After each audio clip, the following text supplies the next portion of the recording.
world where you really can't be sure what's going to happen either economically or geopolitically. So what tell us about, you said the book's about the mistakes you made. Tell us about a mistake you made that you think a lot of leaders today still make. Well, on the domestic side, I was um, I was too slow to realize that the system as a system was not going to deliver the change that I wanted. And therefore, in my second term, I changed the center of government completely to get a much greater focus on the priorities of government.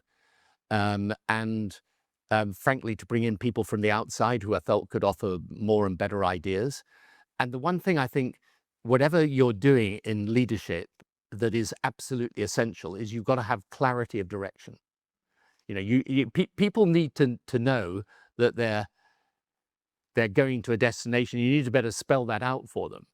And I can't remember who it was who said, if you don't know where you're going, any road will take you there. But it's you do need to know where you're going, because that is the way you also galvanize the people behind you to operate according to a plan.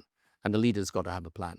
So talking about knowing where you're going, something that wasn't really an issue when you were in power was, and I know the term is used very loosely, but populism wasn't really a thing.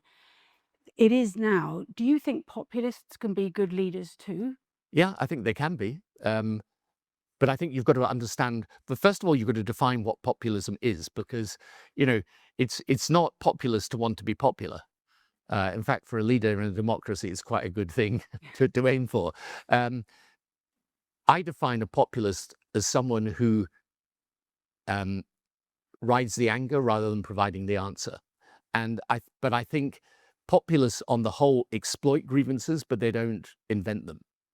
So if you look at how people are, for example, exploiting the grievance of immigration, yes, they do exploit it, but yes, it is a real issue.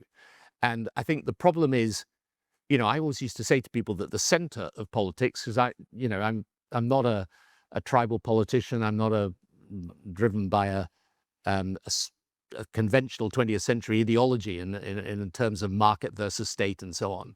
I used to say the center's got to be the place of radical change.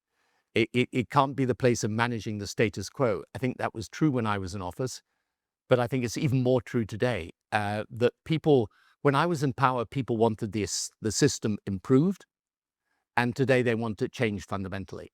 But I mean, the